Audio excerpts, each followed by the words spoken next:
انتہائی عزت و تکریم کے لائق دوستوں، بزرگوں، بھائیوں، اس خوبصورت اجتماع میں تشریف فرما حضرات علماء، مشائخ، سادات، محفل میلاد مصطفیٰ صلی اللہ تعالی علیہ وسلم کے خوبصورت عنوان کے زیر سایہ سجی ہوئی اس محفل مبارکہ میں ہم سب کی حاضری کو اللہ تعالیٰ قبول فرمائے۔ اس بزم نور کو اللہ تعالیٰ عقائد کی پختگی، اعمال کی درستگی اور ہمارے گناہوں کی معافی کا سبب بنائے۔ انسان ایک وقت ایسا آتا ہے جب وہ کاروبار زندگی سے اکتانے لگتا ہے۔ ایک ہی کام اور ایک ہی طرح کے کام روز کر کر کے اس کی طبیعت بے چین ہونے لگتی ہے۔ پھر وہ ڈھونڈنا شروع کر دیتا ہے، میں کون ہوں، کہاں سے آیا ہوں، مقصد حیات کیا ہے۔ دراصل مجھے اپنے آپ کو پانا ہے، اپنے آپ کو تلاش کرنا ہے۔ بہت سارے لوگ اپنی تلاش میں بڑی دور نکل جاتے ہیں۔ ہم نے دیکھا ہے وہ مختلف موٹیویشنل اسپیکرز کے ہتھے چڑھ جاتے ہیں، فلسفیوں کے ہتھے چڑھ جاتے ہیں، زندگی کی گتھیاں سلجھاتے سلجھاتے خود بہت زیادہ الجھ جاتے ہیں۔ فلاں ادیب یہ کہہ رہا تھا، فلاں شاعر یہ کہہ رہا تھا، فلاں قول میں نے اس طرح پڑھ لیا ہے، آج فلاں نے یہ بات کر دی ہے۔ میرا خیال ہے میری طرف دیکھ رہے ہیں آپ سارے۔ یہ انسان میں ایک وقت میں یہ داعیہ پیدا ہوتا ہے۔ دنیا میں بہت سارے لوگ ہیں جو اپنے آپ کو تلاش کرتے کرتے معاذ اللہ گمراہی کی طرف چلے گئے۔ اقبال نے بھی ایک جگہ پہ کہا تھا کہ ڈھونڈتا پھرتا ہوں اے اقبال اپنے آپ کو، آپ ہی گویا مسافر، آپ ہی منزل ہوں میں۔ تلاش کرتا ہے آدمی۔ تو بہت سارے لوگ اس تلاش کے اندر بہت سارے غلط رستوں پہ بھی نکل گئے۔ تو اپنی تلاش کیسے ہوگی، ہم اپنے آپ کو کیسے ڈھونڈیں گے اور اپنے آپ کو کیسے پائیں گے؟ اس کا ایک ہی حل ہے کہ پہلے ہم ڈھونڈیں کہ ہمارا خالق کون ہے، ہمارا مالک کون ہے، رازق کون ہے، پرورش کرنے والا رب کون ہے۔ پھر جب ہم یہ تلاش کرنے لگے تو پھر آپ کو پتہ ہے خالق کو، مالک کو، رازق کو ڈھونڈتے ڈھونڈتے بھی لوگ بڑے بڑے غلط رستوں پہ چل نکلے۔ معاذ اللہ لوگوں نے بتوں کو پوجا، درختوں کی، پتھروں کی، سورج کی اور چاند کی پوجا کر کے لوگ کفر کی طرف بڑھے۔ تو آخر حال کیا ہے؟ کس طرح انسان حقیقت تک رسائی حاصل کر سکتا ہے؟ کس طرح وہ اپنے آپ کو اور اپنے رب کو پا سکتا ہے؟ تو یاد رکھیے گا اس کا صرف ایک ہی رستہ ہے، اس کا صرف ایک ہی طریقہ ہے، وہ صرف ایک ہی بارگاہ ہے جو ہمیں ہم سے بھی آشنا کرائے گی اور ہمارے رب سے بھی ہمارا رابطہ کرائے گی، اور وہ ذات ہے ذات مصطفیٰ صلی اللہ علیہ وسلم۔ بس کریں تصویروں والے بھائی، بیٹھ جائیں، پیارے بھائی بیٹھ جائیں۔ یہ کوئی سیاسی جلسہ ہے یار، حد ہو گئی، دینی اجتماع، اس کے ادب کو سمجھیں آپ۔ یہ سارا جلسہ بھی بغیر تصویروں کے ہو سکتا ہے، مہربانی کریں اس کے آداب کو سمجھیں، اطمینان سے سب بیٹھ جائیں محبت کے ساتھ۔ یہ ادب والی محفل۔ اللہ تعالیٰ آپ سب کو جزائے خیر عطا فرمائے۔ وہ تو سیاسی جلسے ہوتے ہیں نا، مطلب فوٹو کھینچ کے بتانا کہ انہیں بندے میرے نال نے، اگلا ٹکٹ میرا بند ہے۔ تو سانوں تے کسی ٹکٹ دی لوڑ ہی نہیں، سانوں تخت ہزارے دی لوڑ کی ہے۔ نالے کی لگے شہر بمبول دے نال، اسی تے اپنی بال کے سیکنے ہیں۔ تو مہربانی کریں، یہ اس سے تکلف بڑھتا ہے۔ بات جو آیا ہے حضور کی بارگاہ میں، جو بندہ سب سے پیچھے کھڑا ہے وہ بھی مہمان خصوصی ہے، اس لیے کہ یہ سرکار کی محفل ہے۔ سب مہمان خصوصی ہیں. میری ڈیوٹی تھی آج بات کرنے کی تو میں یہاں بیٹھ گیا ہوں. جس دن کسی اور کی ڈیوٹی ہوگی میں وہاں بیٹھ جاؤں گا. بھائی اتنی سی بات ہے, باقی کوئی بڑا چھوٹا نہیں, ہم سب ایک جیسے ہیں. تو بات پر توجہ کریں, بزم کی روحانیت کو سمجھیں, اس کی روح کو جانیں یہ اصل کیا ہے. تو نبی کریم علیہ السلام کی ذات واحد ذریعہ ہے اللہ تعالیٰ کی بارگاہ تک رسائی کا.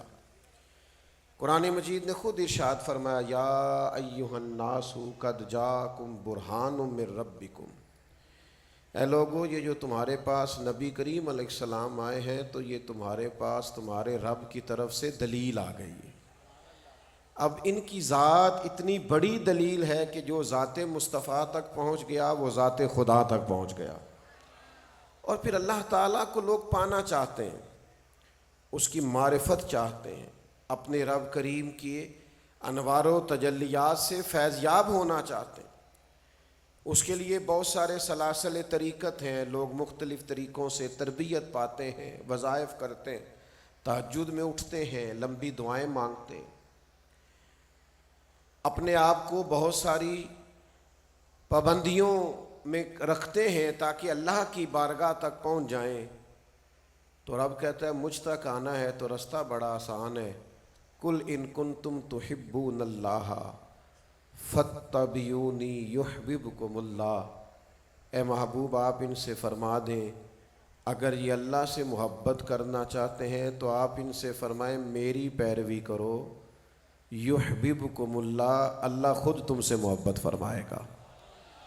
نبی پاک علیہ السلام کی پیروی کرنا, حضور کے بتائے ہوئے رستے پہ چلنا,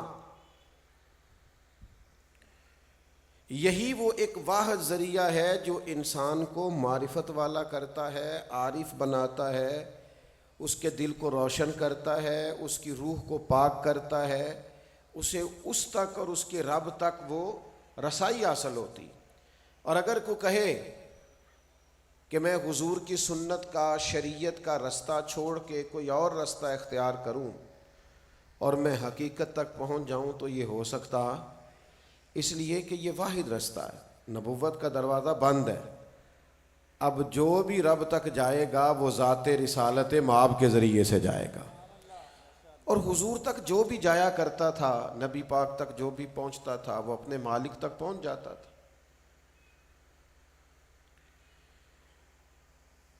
عدی بن حاتم کہتے ہیں جب میں آیا تھا نا حضور کی بارگاہ میں تو مجھ سے پہلے میری بہن آئی تھی. ان کے قبیلے کے ساتھ مسلمانوں کا جہاد ہوا, لڑائی ہوئی, جنگ ہوئی, تو وہ قیدیوں کی ساتھ وہ بھی بارگاہ رسالت میں حاضر ہوئیں. تو جب حضور سے انہیں معافی ملی نا تو حاتم تائی کی بیٹی عدی بن حاتم کی بہن وہ واپس گئی اور اپنے بھائی سے جا کے کہنے لگی بھائی میرا اور تیرا خیال یہ تھا کہ وہ معاذ اللہ ایک بادشاہ ہیں اور وہ مختلف علاقے فتح کر کے ایک بڑے بادشاہ بن رہے ہیں, لیکن ہمارا خیال غلط تھا. جن کو میں مل کے آئی ہوں وہ بادشاہ نہیں ہیں, وہ اللہ کے سچے رسول ہیں. میں نے ان کو گہرائی سے دیکھا ہے, چیزوں کو پرکھا ہے, وہاں کے ماحول کو دیکھا ہے. تیری حیات پاک کا ہر لمحہ پیغمبر لگے, تو میں نے لمحہ لمحہ محسوس کیا ہے وہ سچے رسول ہیں. تو عدی کہتے ہیں میں نے اپنی بہن سے کہا کہ میں اسی طرح عورتوں کی باتوں پہ تو یقین نہیں نہ رکھ سکتا, میں جاؤں گا, میں دیکھوں گا, غور کروں گا. عدی کہتے ہیں میں حضور کی بارگاہ میں آیا تو نبی کریم مسجد میں تشریف فرما تھے, چٹائی پہ غلاموں کے ساتھ ہی بیٹھے تھے. آپ کی توجہ ہے میری بات پر؟ اتنا چسکا ہمیں پروٹوکول کا لگ گیا نا, وزیروں کو بھی اور پیروں کو بھی, یہ خطرناک ہے. جب آپ کا ایک مخصوص پروٹوکول ہو جاتا ہے, یہ صرف وزیروں کا نہیں یہ پیروں کا بھی ہے, تو آپ کا اپنی عوام سے گیپ بڑھ جاتا ہے, آپ کوئی رسائی نہیں ہوتی, آپ کو عوامی مسائل کا وہ 2 4 5 خوش آمدید جو آپ کے گرد ہوتے ہیں وہ کہتے ہیں سب اچھا ہے, سارے ووٹ ہی تواڈے نے, ہر بندہ ہی آپ کا حمایتی ہے. لیکن جب آپ عوامی ہوتے ہیں, لوگوں کے بیچ رہتے ہیں, پھر آپ لوگوں کا درد بھی سمجھتے ہیں. یعنی بہت سارے لوگ شور ڈالتے ہیں نا پٹرول مہنگا ہو گیا ہے, غریب یہ شور نہیں ڈالتا نا, وہ کہتا ہے کرایہ 10 روپیے ود گیا ہے. پیٹرول کا مسئلہ اس کا ہے جس کی گاڑی اپنی ہے، جس کی گاڑی اپنی، اس کا مسئلہ یہ ہے کہ 50 روپے کرایہ بڑھ گیا ہے، کیونکہ وہ تو کرائے پہ سفر کرتا ہے بس میں۔ تو ہمارا یہ معاملہ ہے کہ ہم عوامی نہیں ہوتے۔ ادھی کہتے ہیں میں حاضر ہوا تو حضور غلاموں کے ساتھ چٹائی پہ بیٹھے، اور یہ مشکل کام ہے۔ جو لوگ انسانی حقوق پہ بڑا سبق پڑھاتے ہیں نا، ان کے اور ان کے ڈرائیور کا لباس دیکھ کے آپ کو پتہ چل جائے گا یہ کتنے انسانی حقوق کے علم بردار ہیں۔ ان کے اور ان کے ملازم کا رہن سہن پتہ چل جائے گا آپ کو کتنے یہ برابری کے قائل ہیں۔ لیکن حضور غلاموں کے بیچ بیٹھے، ایک سمت علی، ایک سمت عمر صدیق، ادھر عثمان، ادھر، بھلا ان جگمگ جگمگ تاروں میں مہتاب کا عالم کیا ہوگا۔ حضور غلاموں کے بیچ بیٹھے ہیں۔ ادھی کہتے ہیں دور سے دیکھا تو میرے دل پہ چوٹ لگی، یہ بادشاہ ہوتے تو لشکر ہوتا، کوئی تخت ہوتا، کوئی ہٹو بٹو کی داستانیں ہوتی، یہ جو غلاموں کے بیچ بیٹھے ہیں نا، یہ سچے رسول ہیں۔ لیکن فرماتے ہیں پھر دوسرے ہی لمحے میرے دل میں خیال آیا مسجد تو کچی ہے، یہ جگہ تو سادہ، ہو سکتا ہے گھر بڑا پکا ہو۔ یہ بھی کئی دفعہ مسئلہ ہوتا ہے نا کہ پیر صاحب کے والد صاحب کے دربار کے بالے کھڑے رہتے ہیں پر کوٹھی ان کی تیار ہو جاتی ہے۔ یہ بھی کئی دفعہ مسئلہ ہوتا ہے۔ دربار شریف زیر تعمیر ہے، پٹی لگی ہوئی ہے، اور گھر کمپلیٹ ہو گیا کئی دفعہ، الا ماشاءاللہ۔ کہا نا اقبال نے، ہم کو تو میسر نہیں مٹی کا دیا بھی، اور گھر پیر کا بجلی کے چراغوں سے ہے روشن۔ تو ادھی کہتے ہیں کہ میرے دل میں خیال آیا کہ شاید گھر بہت بڑا ہو، تو چونکہ میرے دل میں ہی خیال آیا تھا تو خیال آیا کہ مسلمان نیک و بد پہچان جاتے ہیں اور محمد آدمی کے دل کی باتیں جان جاتے ہیں۔ تو حضور علیہ السلام نے فرمایا چلو آپ کو گھر لے چلتے ہیں۔ کہتے ہیں میں عام امام کے گھر نہیں جا رہا تھا، نبیوں کے امام کے گھر جا رہا تھا، رسولوں کے امام کے گھر۔ او دوستو سنو، سادگی کا درس دینا آسان ہے اور سادگی اختیار کرنا مشکل ہے۔ کہتے ہیں میں امام الانبیاء کے گھر گیا، ایک مشکیزہ، ایک چارپائی، ایک چٹائی بچھی ہوئی۔ کہتے ہاتھ بڑھائیں تو گویا ہاتھ چھت تک پہنچ جائیں۔ محبوب نے سادی سی چٹائی پہ مجھے بٹھایا، کھجوریں لے کے آئے اور دودھ لے کے آئے۔ فرماتے ہیں وہ میری طرف کھجوریں نہیں بڑھ رہی تھیں، ایمان بڑھ رہا تھا۔ میں نے کہا جن کا گھر اس طرح کا ہو وہ اللہ کے سچے رسول ہیں۔ ادھی کہتے ہیں میں سمجھ گیا، پہنچا حضور تک تھا، سمجھ مجھے رب کریم کی بارگاہ تک لے گئی۔ نبی کریم تک جو پہنچ جائے وہ اللہ تک پہنچ جاتا ہے۔ ادھی کہتے ہیں میں مسلمان ہو گیا۔ میرے دوستو یاد رکھنا، نبی پاک علیہ السلام کی بارگاہ ایسی بارگاہ ہے کہ جو کریم تک پہنچے، با مصطفیٰ بے رساں خیشرا کے دی ہما اوست، جو حضور کے قدموں تک پہنچ گیا کل دین تک پہنچ گیا۔ نبی پاک کے اخلاق آپ کو دین تک لے جائیں گے، حضور کا کردار آپ کو دین تک لے جائے گا۔ آپ سیکھنا چاہتے ہیں، آپ سمجھنا چاہتے ہیں، آپ بدلنا چاہتے ہیں، آپ اپنی زندگی کے اندر مثبت تبدیلیاں چاہتے ہیں، بالکل ادھر ادھر نہ ہونا، کسی موٹیویشنل اسپیکر سے اور کسی وائز سے اور کسی خطیب سے محض اگر وہ ذاتی بات کر رہا ہو تو اس سے آپ ڈائریکٹ نہ چیزوں کو لینا۔ آپ نے اگر سخاوت سیکھنی ہے تو پھر بھی مدینے والے محبوب سے سیکھو۔ آپ نے رشتے نبھانا سیکھنا ہے تو رسول رحمت سے سیکھو۔ آپ کو اپنی زندگی کو مشن والی زندگی اگر بنانا ہے، یعنی با مقصد زندگی، با مقصد زندگی جو ہوتی ہے اس میں بندہ بور نہیں ہوتا۔ با مقصد زندگی میں انسان ذہنی تناؤ کا شکار نہیں ہوتا۔ با مقصد زندگی گزارتے ہیں نا کچھ لوگوں کو کوئی مقصد ہی نہیں نہ ہوتا، با فوٹو شوٹو کھچانا، تعلق شالق بنانا، کچھ کارڈ دینا، کچھ کارڈ لے لینا، یہ مقصد ہوتا ہے۔ فلانا بھی مجھے جانتا ہے، فلانے کو میں بھی جانتا ہوں، یا دو چار لوگوں سے کہہ دینا کوئی حکم ہوا تو دسیا جی، تے جدوں حکم دا واری آئی کام ہی ختم ہو جاتا ہے۔ یاد رکھیں میرے عزیز، یہ بے مقصد بے معنی کام نہ کریں۔ آپ اسی کو دینی مقصد بنا لیں۔ آپ کسی کی فاتحہ اللہ کی رضا کے لیے پڑھیں، دیکھیں اجر کتنا ہوتا ہے. آپ کسی سے تعلق محض اللہ کی رضا کے لیے کریں گے تو تکمیل ایمان کا ذریعہ بن جائے. با مقصد زندگی آپ کو نہ تھکائے گی نہ آپ کبھی اکتائیں گے. مجھے ایک دفعہ میرے کالج کے دوست نے کہا چل یار نوکری کر کر تھک گئے ہیں, کچھ 4 دن کسی ٹھنڈے علاقے چلیے. میں بڑا اکتایا. میں کہ تو جا بھائی, اسی نہیں اکتائے, ساڈا تے کام ہی بڑا مزیدار ہے. نہ بندہ تھکدا ہے نہ بندہ اکتاندا. وہ جائے جو کسی ٹینشن میں ہو. میں تے اپنی حیاتی تو قربان تھی وہاں, محمد محمد پکیندے گزر گئی. یہ تو مزیدار ہے. میری تو بات بن گئی ہے تیری بات کرتے کرتے. تو بھائی وہ جائے جو کسی ٹینشن کا شکار ہو. ہم تو بڑے سکون میں ہیں, بڑے اطمینان میں. اس لیے ضرورت نہیں پڑی کبھی کہ ذرا تھوڑا سا نکلیں تو تھوڑا سا ٹھنڈک ہو, تو کام ہی مزیدار ہے. آپ با مقصد زندگی دیکھیے نا. نبی پاک صلی اللہ علیہ وسلم ایک سفر پہ تشریف لے گئے تو کچھ دنوں کے بعد حضور واپس تشریف لائے. اللہ کے حبیب صلی اللہ علیہ وسلم کا مبارک طریقہ یہ تھا کہ حضور سفر پہ جاتے تو سب سے آخر میں سیدہ فاطمہ کے گھر جاتے, اور واپس تشریف لاتے تو سب سے پہلے سیدہ پاک کے گھر جاتے. تو حضور واپس آئے تو سب سے پہلے شہزادی کے کاشانہ نور میں تشریف لائے. تو لمبا سفر کر کے محبوب آئے تو آثار سفر تھے وجود پر. بظاہر کچھ تھکاوٹ تھی, کچھ لباس پر اس کے اثرات تھے. تو بیٹیاں باپ سے بڑا کیا پیار کرتی ہیں, اور پھر نبی پاک کی شہزادیاں, اور پھر سب سے چھوٹی شہزادی حضرت سیدہ پاک. حضور کا چہرہ نور دیکھا تو آنکھوں میں آنسو آ گئے. یا رسول اللہ صلی اللہ علیہ وسلم آپ بڑی مشقت فرماتے. دیکھیے اتنے دنوں کے بعد آپ آئے اور آپ کے چہرے پر اور وجود پر بظاہر تھکاوٹ کے آثار, سفر کے آثار. تو حضور نے نا بات کا رخ ہی بدل دیا. ہمیں تو کوئی ہمارا بچہ ایک دکھ سنائے تو ہم کہنا ہے پتر تینوں پتہ ہی نہیں میں بڑی دکھی زندگی گزاری. ہمارے پاس پیچھے 900 صفحہ باقی ہوتا ہے دکھوں کا. ہم تو اور زیادہ 4 آزمائشیں اپنی سنا دیتے ہیں. لیکن اللہ کے حبیب علیہ السلام نے بات کا رخ بدل دیا. حضور فرمانے لگے فاطمہ آپ کے والد کو اللہ نے بڑے مقاصد کے لیے دنیا میں بھیجا ہے. ہم بڑے مقاصد لے کے دنیا میں آئے, ہمارے مقاصد بڑے.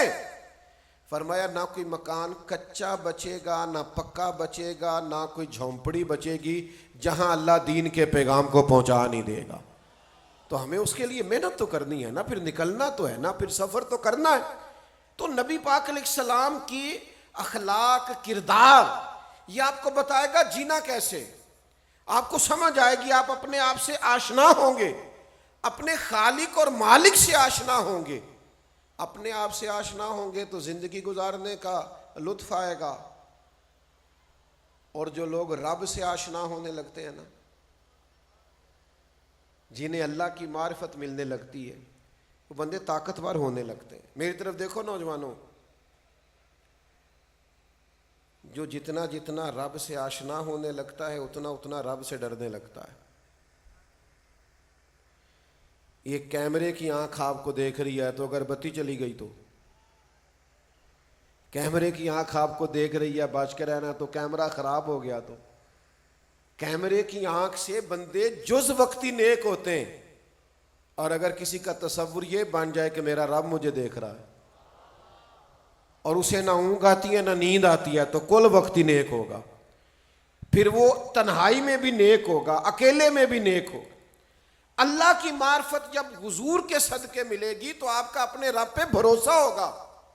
میں آپ کو ذمہ داری سے بتاتا ہوں, آپ دنیا داروں سے امیدیں چھوڑ دیں گے. آپ کو کسی بندے کے ساتھ امید لگانا اچھا ہی نہیں لگے گا. جس کو رب پر توکل نصیب ہو جائے وہ دنیا کا سب سے طاقتور آدمی ہوتا ہے, مضبوط ہوتا ہے, اسے اللہ پہ بھروسہ ہے. 313 صحابہ بدر میں چلے گئے 1000 سے لڑنے.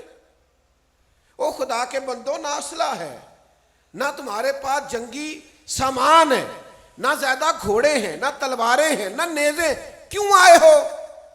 کہنے لگے ہمیں بھروسہ ہے, ہمیں ہمارے نبی نے فرمایا تمہارا رب تمہاری مدد کرے گا. آپ کو جب اللہ پہ بھروسہ نصیب ہوگا آپ مضبوط ہو جائیں, طاقتور ہو جائیں.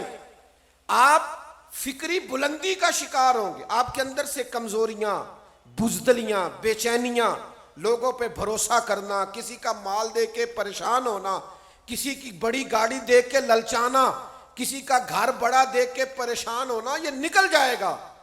پھر تو حضرت بلال مسجد بھی سوئیں نا، مسجد کی چٹائی پہ سوئیں اور مسجد نبوی شریف میں جھاڑو دیں اور حضور کے مہمانوں کی نوکری کریں. لیکن حضور معراج سے واپس آ کے فرماتے ہیں بلال کیا کرتے ہو؟ میں نے تو جنت میں بھی تمہارے قدموں کی آواز سنی ہے. جب آپ رب سے جڑیں گے تو پھر سادے کپڑوں میں بھی بڑا عروج ہے، پھر سائیکل سے اترے تو پھر بھی بڑے باوقار. شرط یہ ہے کہ بھروسہ اللہ پہ. وہ ہارون رشید آ رہا تھا حج کر کے، امام غزالی نے لکھا ہے، تو وہ گھوڑے پہ یا اونٹ پہ بیٹھا تھا تو ارد گرد اس کے لوگ نعرے لگا رہے تھے، بادشاہ سلامت جو آ رہے ہیں. نعرے لگانے والے بڑے سیانے ہوتے ہیں، یہ سبھی کے نعرے لگا لیتے ہیں، سیاسی نعرے کبھی اس کے لگائے، کبھی وہ کہتے ہیں ہمارے سیاستدان کا بھی ہمیں کوئی نہیں پتا، پچھلے 5 سال تو کسی اور پارٹی کے لگا رہا تھا نعرے، پتہ نہیں اگلے 5 سال کسی اور کے نہ لگا دے. تو وہ بھی سیانے ہو گئے، وہ بھی اب سب کے لگا دیتے ہیں، کہتے ہیں ایسے ہی چلتا ہے مارکیٹ میں. تو ہارون رشید کے دائیں بائیں لوگ نعرے لگا رہے تھے. ہارون رشید بڑی نعرے شعرے بندہ، خوش تو ہوتا ہے نا. ہماری گاڑیوں پہ جب پھول گرتے ہیں اور لوگ پیچھے بھاگتے ہیں تو نفس تو تسکین پاتا ہے نا. یہ معاملہ ہوتا تو ہے، اللہ تعالیٰ محفوظ کرے. بڑا راضی ہو رہا تھا ہارون رشید. اچانک ہارون رشید کی نظر پڑی تو ایک ٹیلے پہ حضرت بہلول دانا بیٹھے تھے. سادہ آدمی مٹی میں بیٹھا ہے بغیر چٹائی، اسی کسی دے کچھ بھی نہیں لگ دے، نہ کوئی ساڈا دردی، بیٹھے آرام سے. اور ہارون رشید کی طرف دیکھ کے نا تو حضرت بہلول دانا ہلکا ہلکا مسکرا رہے ہیں، ہنس رہے ہیں. تو یہ بات لوگوں کی ہنسی بڑی معنی خیز ہوتی. ہارون رشید گھوڑے سے اترا، سارا مجمع وہیں کھڑا کیا، اور ہارون رشید جا کے حضرت بہلول دانا سے کہا السلام علیکم.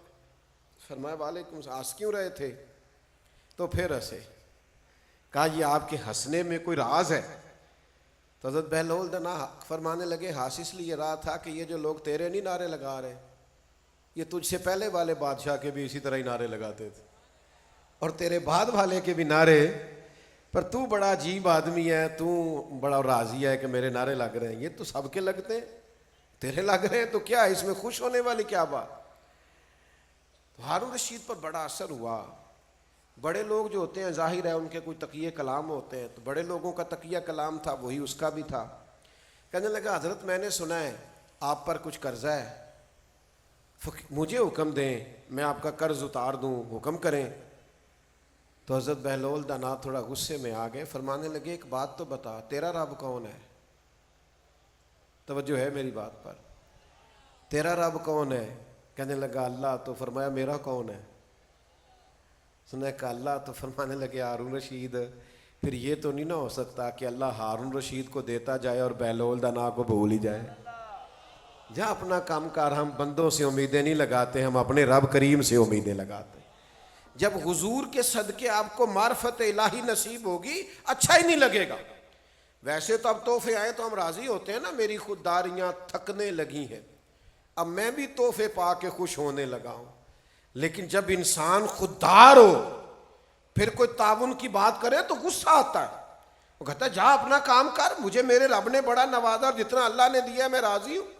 یہ کب ہوتا ہے؟ جب آپ سرکار کے وسیلے سے معرفت الہی حاصل کرتے ہیں، حضور کے وسیلہ پاک سے. میری طبیعت بھی نہیں ہے لمبی چوڑی تقریر کرنے کی، اور آپ کی بزم بھی اثر سے شروع ہے. تھوڑا سا اس مضمون کو آگے لے کے چلو. وہ پھر جن لوگوں کو یہ معرفت نصیب ہو گئی تھی نا، وہ پھر حضرت صدیق اکبر جیسے لوگ تھے. حضرت صدیق جیسے، یعنی بادشاہ وقت کو رات کو کسی بوڑھی اماں کے گھر میں جھاڑو دینا پڑے تو پریشانی کوئی نہیں، کسی بوڑھی اماں کے گھر میں پانی بھر کے لانا پڑے تو پریشانی. کیوں؟ اس لیے کہ ان کو معرفت الہی نصیب ہے. پھر یہی مزاج ہو تو بندے حضرت فاروق اعظم جیسے ہوتے ہیں. حضرت سعد بن ابی وقاص پتہ کیا فرمایا کرتے تھے؟ حضرت سعد بن ابی وقاص فرماتے تھے کہ نہ تو عمر اسلام میں ہم سے مقدم ہے، نہ ہجرت میں ہم سے مقدم ہے، نہ نفلی روزے زیادہ رکھے ہیں، نہ نفلی نمازیں زیادہ پڑھی، پر شان زیادہ لے گئے. لوگوں نے کہا حضور وہ کیسے؟ تو حضرت سعد بن ابی وقاص فرمانے لگے وہ اس لیے کہ جناب عمر نے دنیا سے کبھی دل نہیں لگایا، دنیا سے بے رغبت رہے، مال دنیا سے دور رہے، دل گویا جب بھی لگایا ہے یا اللہ سے لگایا یا اللہ کے رسول سے لگایا ہے، یعنی پیوند لگے کپڑوں میں بھی خطبہ دے دیا ہے، پرواہ ہی کوئی نہیں، اپنی زندگی ساری سادگی میں گزار دی، مسئلہ ہی کوئی نہیں۔ یہ کب ہوتا ہے؟ جب آپ کی توجہ اللہ کی جانب، شکر کرنا بھی آسان، صبر کرنا بھی آسان، قناعت کرنا بھی آسان، تھوڑے پہ گزارا کرنا بھی آسان، شرط یہ ہے کہ سرکار کے ذریعے سے معرفت الہی نصیب ہو، اپنے حساب سے نہ ترتیب دیا ہوا ہو کہ کوئی نہیں جی خیر ہے، دنیا داری بھی رکھنی پڑتی ہے۔ میرے عزیزو یاد رکھ لیں، سمجھ لیں اس بات کو اور اس پر غور کر لیں کہ معرفت الہی سرکار کے صدقے ملتی ہے، اور اللہ کی معرفت جن لوگوں کو نصیب ہو جائے وہ پھر مضبوط ہو جاتے ہیں۔ زندگی سے کتنا پیار ہے آج لوگوں کو، آپ نے مجھے بتانا نہیں، ہاں نہ نہیں کرنی، پر کافی سارے لوگ موت سے ڈرتے ہیں۔ نہیں میں کہ تسی ہاں نہ نہیں کرنی، کیمرے جو نہ آ جائے جی کدھرے، پتہ چل جاتا ہے۔ کافی سارے لوگ موت سے، میں اکثر دوستوں سے کہتا ہوں کافی سارے لوگ پیسوں سے پیار کرتے ہیں تو لوگ غصہ کرتے ہیں، حالانکہ کرتے ہیں۔ کتاب و سنت پڑھ کے دیکھ لیں، لوگ پیسوں سے پیار کرتے ہیں۔ حضور فرماتے ہیں سونے کی 2 وادیاں ہوں تو آدم کا بیٹا کہتا ہے تیسری بھی چاہیے، کرتے ہیں، لیکن آپ منوا نہیں سکتے کسی کو کہ میں کرتا ہوں، کوئی ماننے کو تیار، حدیث پاک میں ہے، قرآن مجید میں ہے پیار کرتے ہیں، لیکن لوگ ماننے کو تیار، تسی بھی نہ منیا جے۔ ایسے میرے 2-4 دوست ہیں، میں انہوں نے کہندا رہنا، میں کہنا تہاڈے کو پیسے نہ ہون تے تسی بیمار جے لگدے ہو، اور جیب تہاڈی بھری ہوے تے تہاڈی صحت بھی، یعنی وہ کبھی کبھی ان کا اترا چہرہ دیکھوں تو میں ان سے پوچھ لیتا ہوں کہ آج کل گاہک کوئی گھاٹا آ رہے ہیں دکان تے، پتہ چل جاتا ہے کہ صحت مبارک جناب کی ٹھیک ہے۔ یہ موت کا ڈر، یہ پیسوں کا پیار، یہ شہرت سے محبت، یہ اپنی ذات سے لگاؤ، یہ کب ہوتا ہے؟ جب آپ نے دنیا سے جینا سیکھا ہو اور جب آپ نے سرکار کے صدقے جینا سیکھا ہو نا، تو پھر بندے کا حال یہ ہوتا ہے کہ کربلا میں اگر امام حسین کا سارا کنبہ بھی جائے اور جان بھی جائے تو بندہ خوش ہو کے ساری جان پیش کر دیتا ہے، اس لیے کہ اسے پتہ ہوتا ہے ابھی میں نے قبر میں جانا ہے، ابھی دروازہ بند ہونا ہے، ابھی جنت کا باغ میری قبر نے بننا ہے، اور میں نے آنکھیں کھولنی ہے تو سامنے مدینے والے محبوب نے تشریف فرما۔ آج پھولے نہ سمائیں گے کفن میں آسی، کیونکہ قبر کی رات ہے ان سے ملاقات کی رات۔ تو دوستو نبی پاک کے دروازے پہ آؤ، یہیں سے آپ کو اپنی پہچان ملے گی، یہیں سے معرفت الہی ملے گی، یہیں سے جینے کا سلیقہ ملے گا۔ خلاف پیغمبر کسے راہ گزیر، حضور کے مخالفت کر کے آپ کبھی کوئی رستہ پا سکتے؟ یہ جو ملنگ شلنگ آپ کو ملتے ہیں نا، کہتے ہیں معرفت دی گل نہیں، نہ داڑھی رکھی ہوئی ہے، نہ نماز پڑھتے ہیں، نہ ادھر ادھر جاتے ہیں، معرفت وہ کون سی معرفت ہے جو حضور کے علاوہ ہے؟ نبی پاک کی معرفت کیا تھی؟ حضور 5 نمازوں کی امامت کرتے تھے، جمعے کا خطبہ دیتے تھے، آپ کی توجہ ہے؟ میری طرف دیکھو، جمعہ پڑھاتے، عید پڑھاتے، نکاح پڑھاتے، سرکار مہربانی کرتے، غلاموں پہ شفقت کرتے، حضور قرآن و حدیث پڑھاتے۔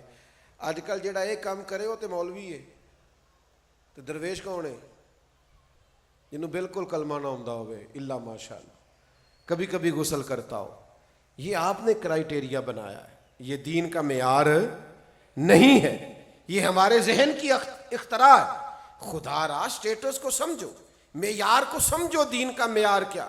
سرور کائنات صلی اللہ تعالی علیہ وسلم نے بھرپور زندگی گزاری ہے۔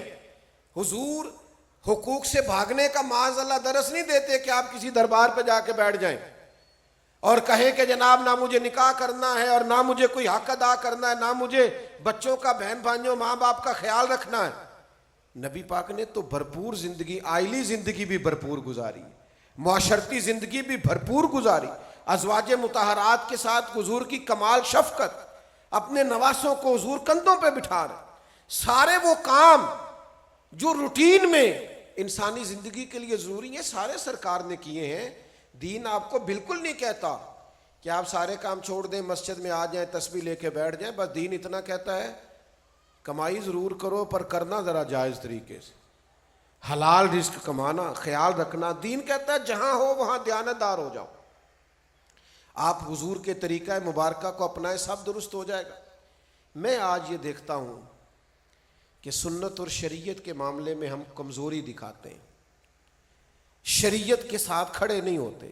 یہ کیا ہے؟ چھوٹا سا مسئلہ ہے شادیوں پہ کہ آپ غیر شرعی رسومات روک دیں، کھانا کھلائیں کوئی منع نہیں کرتا، گھر پہ لائٹنگ کریں کوئی منع نہیں کرتا، لیکن آپ مردوں کی ویڈیو بنا لیں، عورتوں کی نہ بنائیں۔ مہندی کی بری رسم جہاں مرد عورتوں کا اختلاط ہوتا ہے نہ کریں۔ آپ سے کہا جاتا ہے ڈھول ڈھمکا شور شرابہ نہ کریں، تو یہ دو کام شادیوں سے نہیں نکالے جا سکتے، کیوں؟ آخر کیا مجبوری ہے کہ دو چار کام جو شریعت سے ٹکراتے کیوں نہیں ہم چھوڑ دیتے؟ کوئی اتنا بڑا مسئلہ نہیں، لیکن یہ اس وقت ہوتا ہے جب احساس ہو دین کا۔ یاد رکھنا، الجھ جاؤ گے، ذہنی تناؤ کا شکار ہو جاؤ گے، پریشان رہنا شروع کر دو گے، زندگی بور لگے گی۔ اس طرح وقت گزارو جو طریقہ مدینے والے محبوب نے دیا ہے، تاکہ جتنے دن زندگی کے ہیں بھرپور گزارے جا سکیں، شان سے گزارے جا سکیں۔ دو باتیں سنیں اور میں اپنی بات کو ختم کروں۔ عقائد کی پختگی بڑی ضروری ہے، بڑے گہرے فتنے، لوگ دین کے نام پر بھی کچھ ایسی گفتگو کرنے لگے ہیں جو لوگوں کے ذہنوں میں شکوک پیدا کرتی ہے۔ یاد رکھنا، جس کی حضور سے نسبت ہے وہ شان والا ہے۔ ہر صحابی کا ادب کرنا، ہر صحابی کا، کسی کچے بندے کی کچی بات کے پیچھے نہ چلنا، اور نبی پاک کی نسل پاک کے ہر شخص کا احترام کرنا۔ اذان سنیں۔ تو میں عرض کر رہا تھا کہ اہل بیت نبوت کے لیے اپنے دلوں میں بہت زیادہ عقیدت کے، محبت کے جذبات پیدا کریں، ان کے بارے میں اپنے دلوں میں بہت زیادہ احترام پیدا کریں، اور خوب مسلح کے ساتھ اپنے آپ کو وابستہ کریں۔ میں دیکھتا ہوں کہ دوست دیر تک رات کو موبائل استعمال کرتے ہیں اور بڑے سارے جوانوں کی فجر رہ جاتی ہے۔ خدا کے بندو، یہ کتنی زیادتی ہے اپنے آپ کے ساتھ۔ آپ مہربانی کریں کچھ وقت پہ سوئیں، اور اگر ایسا نہیں ہے تو فجر پڑھ کے سو جائیں پھر، لیکن اپنی عبادات کو، مثلاً کتنی ہم کمزور ہیں کہ بنیادی مسئلہ ہے نماز، اور ہم آج تک صرف نماز کی تبلیغ کر رہے ہیں۔ جو مسلمانوں کا گروہ نماز کا ہی پابند نہیں ہو سکا۔ حضرت عمر نے سپہ سالاروں سے کہا تھا کہ اگر کوئی فوجی نماز نہ پڑھے تو اسے صفوں میں، فوجیوں کی صفوں میں شامل نہ کرنا۔ جو رب کا وفادار نہیں وہ ہمارا وفادار کیسے ہو سکتا ہے؟ تو نماز پر جوان خصوصی توجہ دے۔ اتنا وقت ضائع کرتے ہیں، بڑے بڑے لمبے دن ہیں، کوشش کریں تلاوت بڑھا دیں، درود پاک کچھ بڑھا دیں، کچھ زیادہ وقت مصلی پہ بیٹھا کریں، لمبی دعائیں مانگا کریں۔ اللہ تعالیٰ توفیق عمل عطا فرمائے۔ اللہم صلی علی سیدنا و مولانا محمد معدن الجود والکرم وعلی آلہ وصحبہ وبارک وسلم۔ اللہ تعالیٰ اس حاضری کو اپنی بارگاہ میں قبول فرما۔ جن دوستوں نے یہ اہتمام کیا ہے انہیں بہترین جزا عطا فرما۔ ہم سب کے گناہوں کو معاف فرما، ہماری غلطیوں سے درگزر فرما، نفع والا علم عطا فرما، اخلاص والے اعمال نصیب فرما، سجدوں کا ذوق عطا فرما، عبادتوں کا شوق عطا فرما، تلاوتوں کی لذت عطا فرما، بیماروں کو شفا عطا فرما، مقروضوں کو بار قرض سے رہائی نصیب فرما، امت کی خیر فرما، عالم اسلام پہ فضل فرما، وطن عزیز پاکستان پہ فضل فرما۔ اللہ تعالیٰ دنیا ہو یا آخرت ہو ہماری پردہ پوشی فرما، ہماری پردہ پوشی فرما۔ ربنا تقبل منا انک انت السمیع العلیم وتب علینا انک انت التواب الرحیم، وصلی اللہ تعالی علی حبیبہ سیدنا محمد۔